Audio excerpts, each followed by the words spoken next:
All right, everyone. Let's go ahead and get started. Welcome to the IRB Info Workshop. I'm Dr. Jackson, an assistant professor, PhD in social work. I've been with AU full-time for about 6 years, but I've been around as a student since 1999. I started actually as an adjunct in 2016. My tenure both on IRB and as a chair began about 6 academic years ago, so about 5 academic years ago, so I'm in my 6th year. So I have a decent amount of experience in the position. Additionally, I do have plenty of experience in training navigating IRBs. But more important than all of that, the board is made up of a very, very talented, diverse group of people. So you are definitely in good hands here. So my colleague Marianne is here. She is often in the role of co-chairing with me.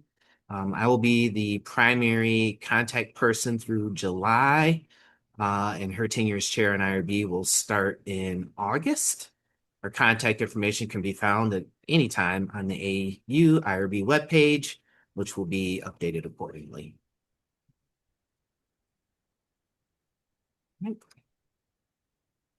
So the title of this is called the 2026 IRB Application Workshop. And the idea here is understanding the protection of human subjects. So that is what we're tasked with doing. With that, I'll hand this off to Marianne. Thanks, Dr. Jackson. Hi, I'm Marianne Benedek. I'm an assistant professor in the School of Social Work. I'm going to talk about Aurora University's IRB members, internet resources, how to find AU's IRB webpage, and deadlines. To begin with, these are our current voting board members. We also have non-voting members, including Candy Byers and Lisa Majerus and Katie Tharp, who all serve as ex officio members. Lisa is our secretary and Candy is risk management. I do want to note that although Dr. Jackson is retiring from the board, he will continue to act as an advisor to the chair in the coming years. So the great thing about this list is that you can contact someone within your discipline to field questions, and you can also contact the chair with questions. If you go to the IRB website, you will find every member's contact information there. The website's very easy to navigate. Next slide, please. At the top of the slide, you'll see the link to the IRB homepage. You can type IRB into the search bar in our browser. You can also use outside search engines. So for instance, you can simply Google AU's IRB to find the IRB webpage. When beginning the IRB process, this is where you should start. It's also a great place to look for information. There are several important and essential documents and links located here that you should review thoroughly before you begin the IRB process. I also want to talk a little bit about deadlines. For full reviews, the deadline is the first Thursday of the month, with reviews taking place on the second Thursday of the month. There are some exceptions to this occasionally. So for instance, if the designated first day of the month falls on New Year's Day. Sorry, next slide, please. If you search for IRB on the AU website, you should land here. So this is what the page looks like. It's intuitive, it's user-friendly, and is very easy to navigate. From here, I will turn this over to Aubrey, who will discuss why we have an IRB.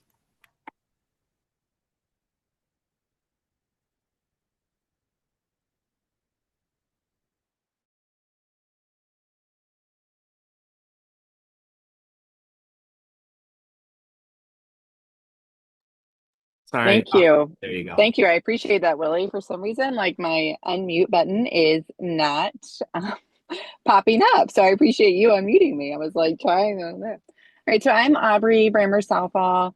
I am an associate professor in the School of Education. I work primarily with secondary education.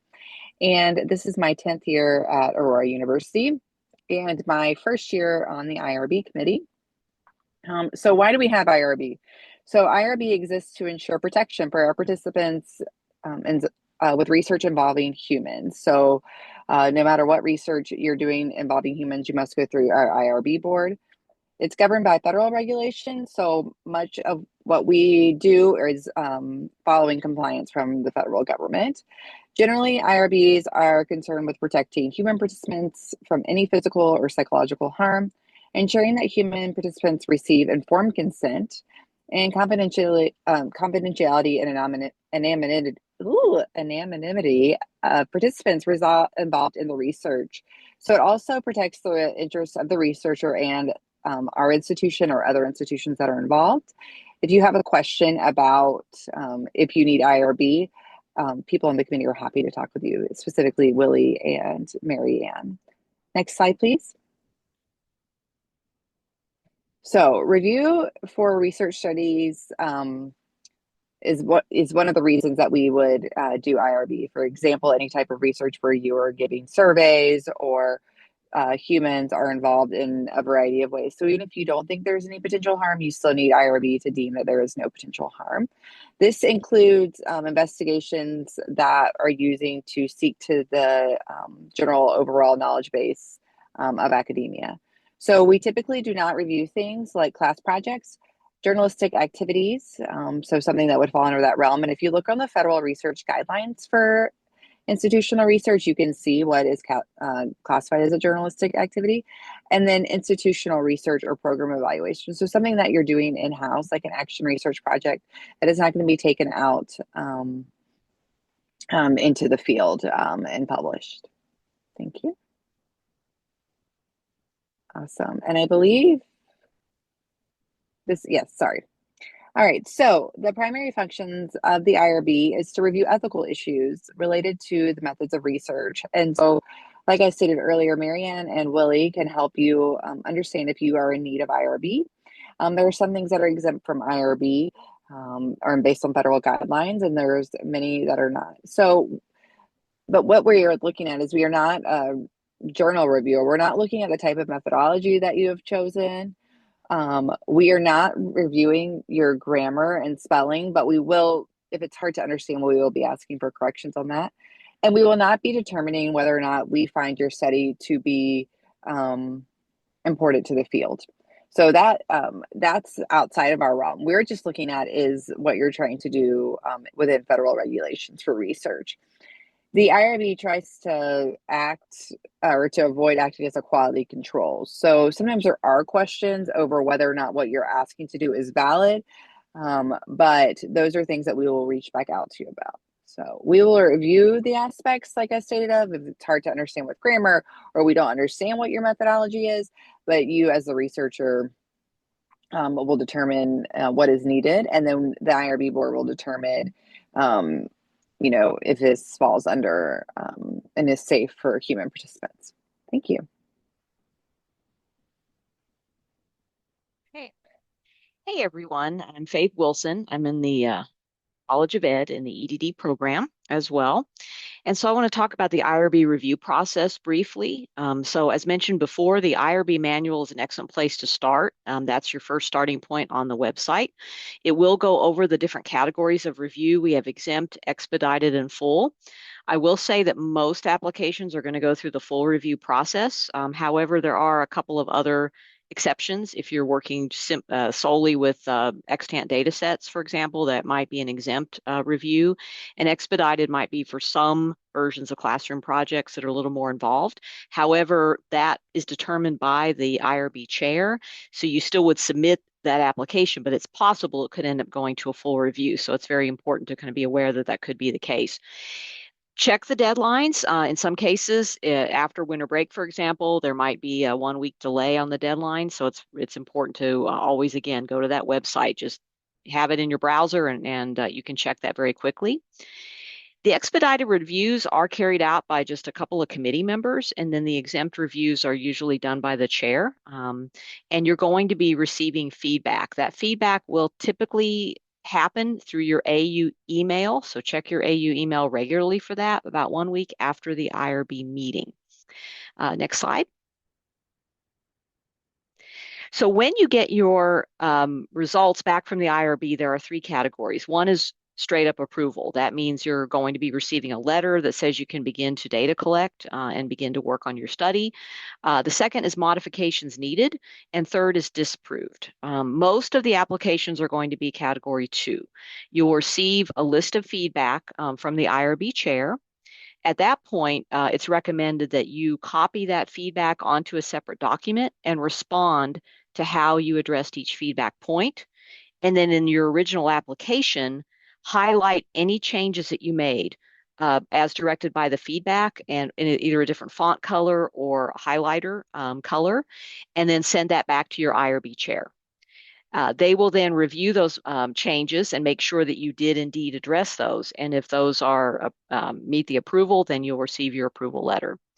Major modifications are typically associated with Category 3 disapproved. That means you need to make those modifications and resubmit your application with those modifications highlighted for another round of review following the same deadline structure. And once that approval is met, then you will receive a letter when you finally meet those changes. Okay, next. And then for your application, some of you might require site access. So this would be if you are collecting data from a specific organization, either physically or if you're getting data from that organization. Or you might be using a listserv, for example, like there's an organization, you want to get their email address list so you can then send out requests for participants. That also is considered site access. So think about situations where you need to get a contact person to get permission to then gain access to come into a site or to get contact information for those individuals. However, if your study doesn't involve a site, you're simply reaching out to people to interviewing them apart from a particular location, you would not need site access. The site access needs to be explicitly written, ideally on some type of a letterhead if you have that available, and signed by whoever the site administrator would be. In some cases, email permission is all right. Like, for example, if you're getting permission from a Facebook group administrator, for example, as long as that is a date and time stamp, you'll be fine with that. If you have extant data, such as test scores from a school district or other private data, you will still need site access to utilize that data. And you would then attach that site access to your application, whether it's expedited, exempt, or full.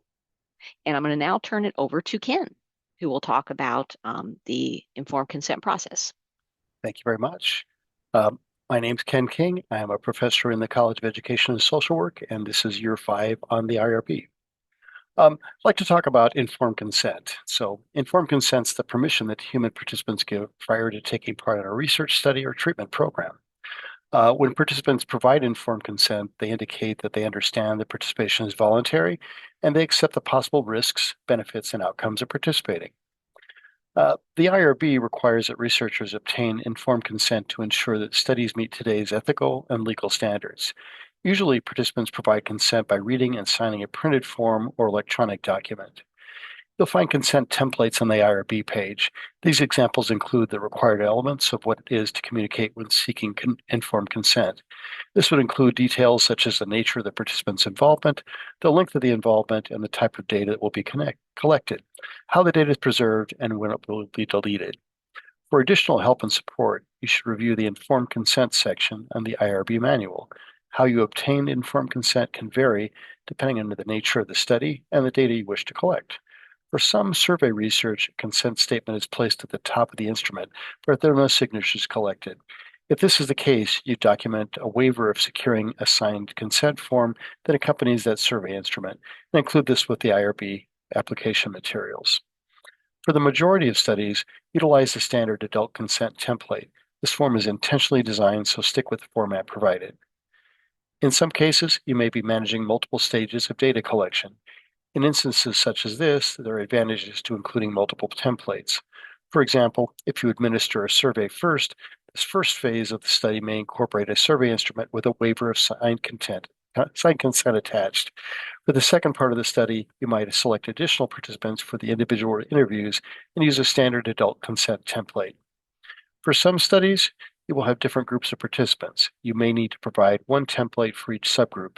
In a school, for example, you may survey teachers, administrators, students, and school staff members. For research involving, For research involving minors, you'll need a child assent form. This needs to be written in an age-appropriate manner. In some cases, you may need to read the assent form to younger individuals. For minors, you also need to provide and secure written consent from parents and guardians. Audio and video recording of participants also requires written documentation of consent. Next slide, please. The elements of informed consent. The regulations governing consent include the expectation that the nature of the study must be understandable to the subject and provide information that would help the subject determine whether to participate. This includes providing sufficient detail about the research and presenting it in such a way that supports understanding the purpose of the research.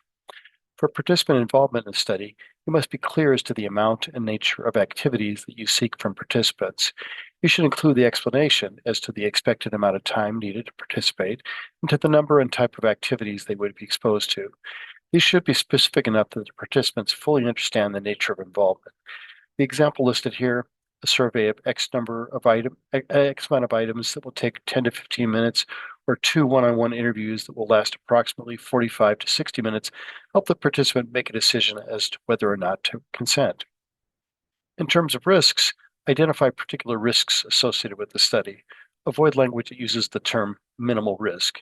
Be specific rather than broad and vague. Focus on providing a description of any reasonably foreseeable risks or discomforts to the subject. Risks can be physical, psychological, or related to issues of confidentiality. You should include a description of any reasonably foreseeable risks or discomforts to the subjects that may arise through your participation. Also, you should address the practices you will use to minimize the risks. This is a good time to remind subjects of the voluntary nature of the study and that participants may withdraw. It is understood also that study participation presents minimal risk of harm to the subject and that research involves no procedures requiring consent outside of the context of participation in a research study. Consent must also be obtained under conditions that minimize potential for undue influence or coercion, with an opportunity to consider whether or not to participate that minimizes coercive influences. Coercive tactics such as inappropriate financial compensation or other rewards cannot be used. Next slide, please. Additional elements of informed consent. When addressing the elements of informed consent, your proposal should include a statement that the study involves research, an explanation of the purpose of the research, and the expected duration of the subject participation, a description of the procedures to be followed, and identification of any procedures that are experimental. Benefits. This addresses the potential benefits to participants in this section and state general benefits of participating in research. Often this is to make the points that participation will contribute to expanding knowledge in the field of study. Confidentiality procedures allow subjects to decide what measure of control over their personal information they are willing to relinquish to researchers. Two related concepts are important parts of consent: privacy and confidentiality. Privacy is related to methods of gathering information for research subjects. Confidentiality refers to obligations of researchers and institutions to appropriately protect the information disclosed to them. The focus here is on confidentiality. Address practices you will engage in to protect participant identities. For instance, using pseudonyms in written reports. Explain how data will be stored and secured. Examples include locked storage cabinets, password-protected files, and folders, and eventually destruction of data totally after 3-year period. In situations where there is personally identifiable data, storing sets of information separately to further ensure confidentiality is warranted. Ensure the security and privacy policies of any virtual platforms used, such as blocking IP addresses. Consent forms should also include your contact information, faculty advisor, if applicable, and the IRB chair, as well as a statement on voluntary participation and signature lines. Finally, address the consent forms to participants. Present this as if it was a letter they were signing to consent to the study. You might start in this manner. You were invited to participate. If you agree to participate, I will ask you to participate in the following activities. Thank you for your attention, and I'd like to introduce you to our next presenter, my colleague, Professor Sean Green.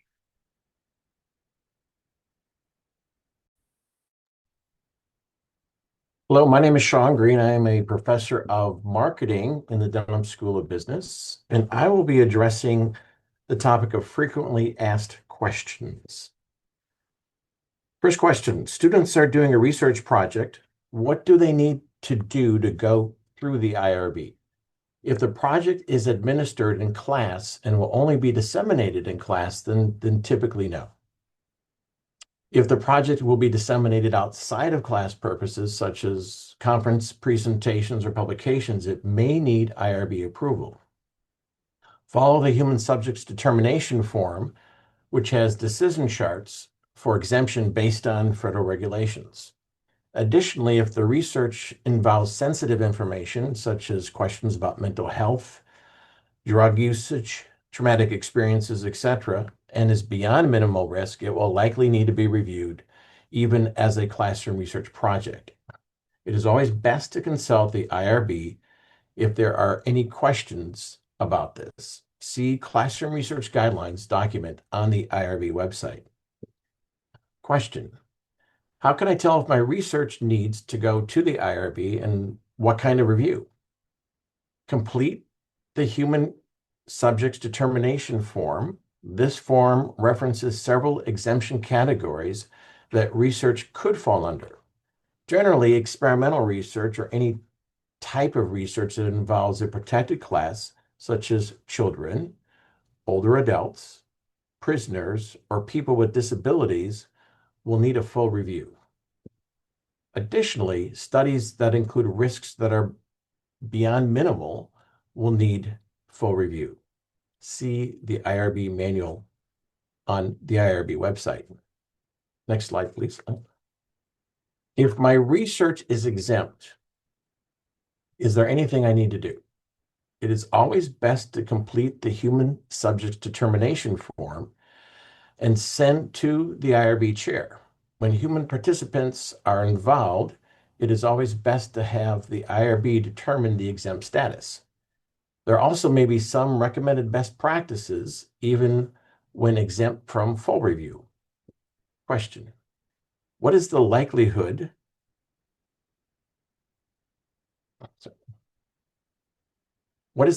that my application will be approved the first time that it's reviewed?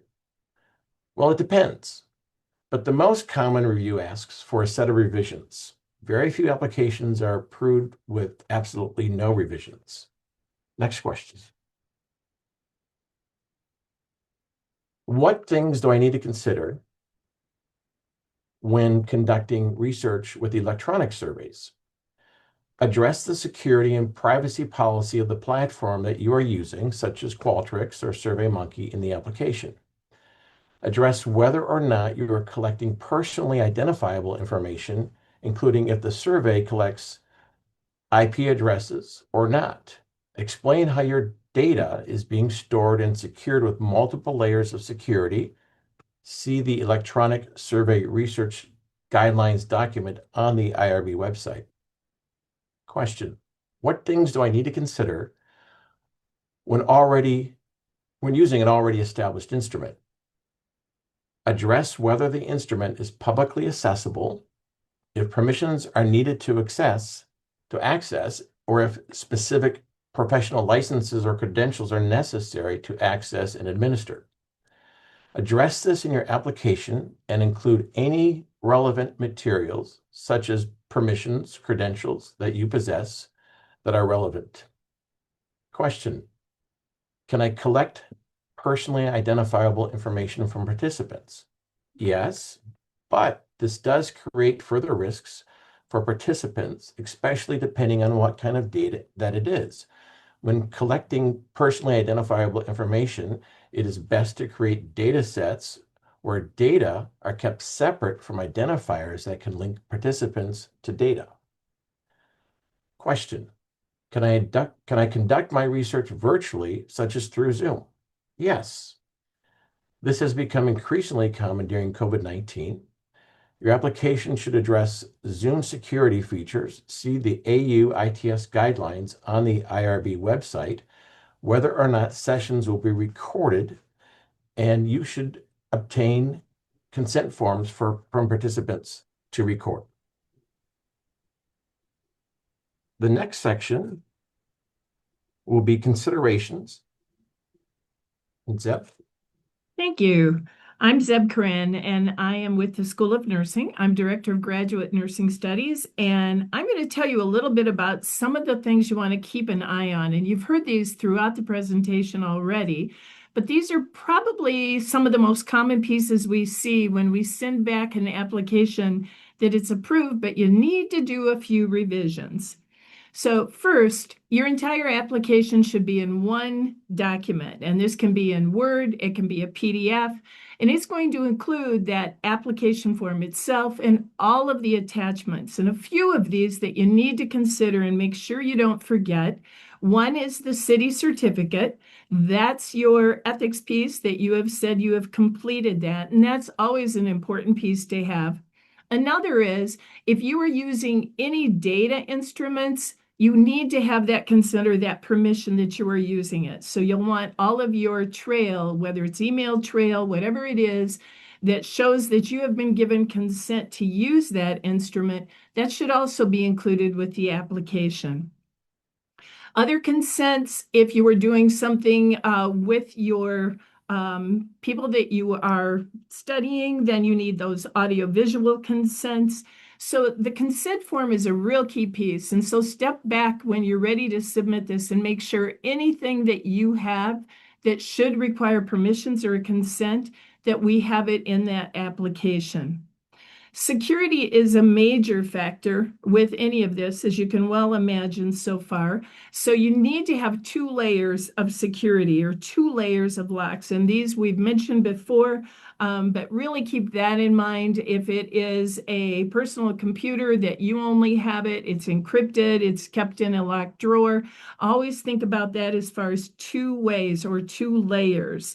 And then also the data has to be, and you need to be stating it, how long you will keep all of your information and how it will be destroyed. And typically, as Faith mentioned, that's usually about 3 years. With risks, you really do need to consider risks. And commonly the first thought is, oh no, there's no risk to my study that I'm doing. And there are, even though it's very minimal, think about what risk there is. It could be as simple as an emotional risk. And then include, if someone experienced that risk, what resources, what do they have in order to mitigate or minimize that risk? Also, as I mentioned before, with your proposal, with your consent forms, the other thing you always want to mention and stress is somewhere in there is it is voluntary for people to participate in your study.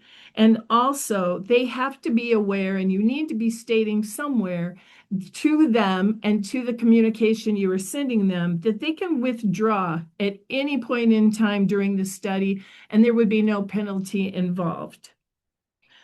Clarity is an important piece, and I have found that probably one of the most important things, we know our studies so well that when we start writing them up and applying, we can forget pieces because it's just something we know. Have another set of eyes on it. Make sure that it's clear, that all of the pieces are there. You've got your recruitment, your risks, the confidentiality, all of the various aspects, and that you have really been very precise and very clear in how you're saying it. And finally, make sure that application and consent forms are in agreement. Many times you can go to your application portion and change something in it, but it's also a line that's in a part that you are sending out to a participant, and you forget to change it there. So be sure that everything that you have is consistent and is duplicated throughout if there is a duplication involved. No identifiers is really important to state that. That is really that confidentiality factor. And then also avoid things like the consent form or instruments, anything that really gets down to details that aren't necessary to be shared or put into any type of study. And those are the common tips that we see that there are some problems. And then finally, and our last speaker is going to address some other tips.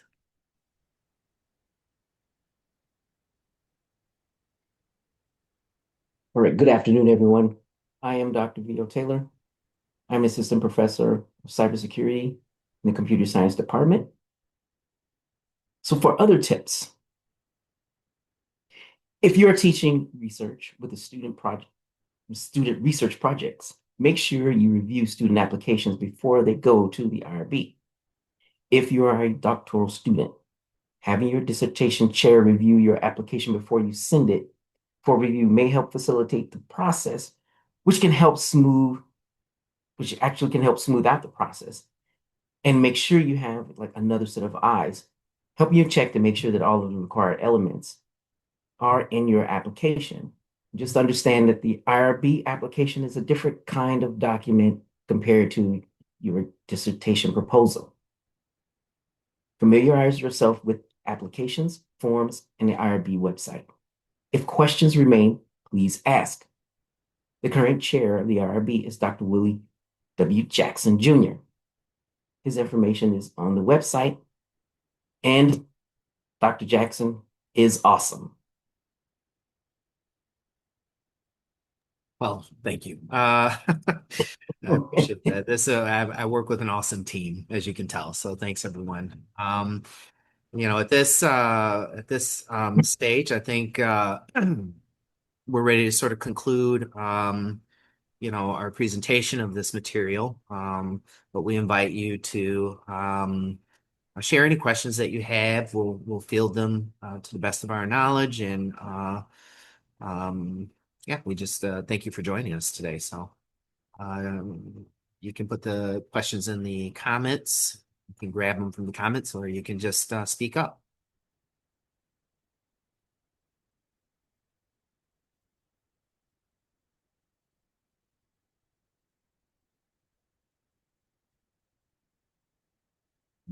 Looks like we did an awesome job. Either that or no one's here. All right, so let's see. Let's some comments. Oh, you're welcome. Glad to. It's always a pleasure to do this, Anne Marie. So glad we could be of assistance to you. And if there's anything you need, again, you can reach out to us. We're happy to help out. I think we're at a point where we're ready to stop recording. So we'll just start with that. Okay.